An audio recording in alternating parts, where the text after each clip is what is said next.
Hey, this is Ask Fred 64 coming at you with something a little bit different today. This is a year in review for 2019, just a few things that stuck out in my head. The most recent, and still actually current 2020, is this impeachment. The impeachment that never was.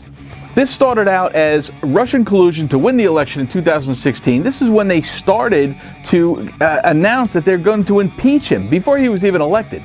There was no pressure. There was no quid pro quo.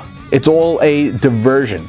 It's a diversion away from the investigation he's trying to do now in the Obama administration, going after crooked Hillary, creepy Joe Biden, and Obama himself on high crimes that they committed during that administration. So they're trying to fake us out and make us lose focus. To be honest with you, I want him to investigate. Listen to creepy Joe. He actually admitted it. I'm leaving in 6 hours. If the prosecutor's not fired, you're not getting the money. Oh, son of a bitch. Got fired. And then, of course, if you remember, Jussie Smollett.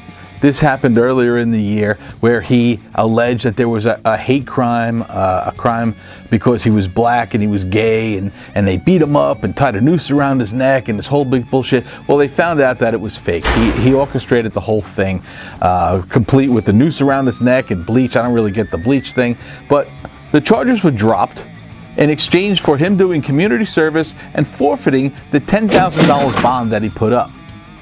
But then the Chicago police also wanted him to pay back the $130,000 that they spent investigating his bullshit story. Now, Jussie's attorneys are claiming that the prosecution against him is causing economic harm and humiliation and emotional distress. Aw, dude, you started this shit. What are you talking about? And then, of course, there's one of my favorite stories about Nick Salmon. This is the kid in the MAGA hat that went to Washington, that was standing on the Lincoln Memorial on the steps when Nathan Phillips, a Native American, came up to him, beating in his face with this drum. And the way they edited the video originally and then spread it out through all the media outlets, it looked like Salmon was in this guy's face. Even I said I'd like to smack that smirk right off that kid's face.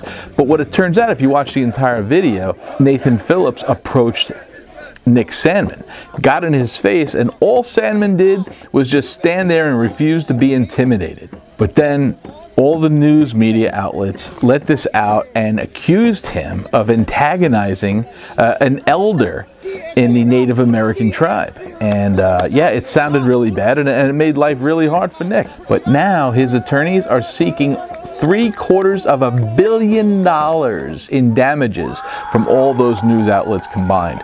The poor kid's gotten harassed publicly and privately. He's even received death threats, so bad that he can't even go to a public school anymore. So Nick, I hope your lawyer does hold these bastards responsible. They deserve it. So do you. And of course, like you haven't heard this before, Jeffrey Weinstein did not kill himself. And another one of my favorites is Elon Musk from Tesla Motors. This guy launches one of his heavy rockets into space with one of his Tesla Roadsters on board.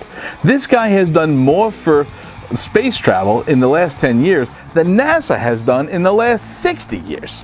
This guy is a mega brain, and I can't wait to see what's next with this guy. So as always, if you like it, hit this little like button. And of course, subscribe. This way, next time I do another video, you'll know about it. And if you hit this bell right here, you'll get a push notification every time I do a video. Push to your cell phone, your tablet, or your computer, whichever you use to watch my videos. This way, you'll be the first one on your block to see them.